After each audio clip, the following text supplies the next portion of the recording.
Thank you, Deborah. Welcome everybody to this Incoterms session.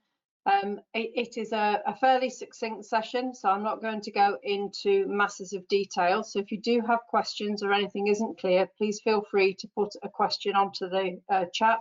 So the agenda for this session is to go through what Incoterms actually are, how to incorporate Incoterms into documentation, and an overview of the Incoterms, and then we will move on to the question and answer session.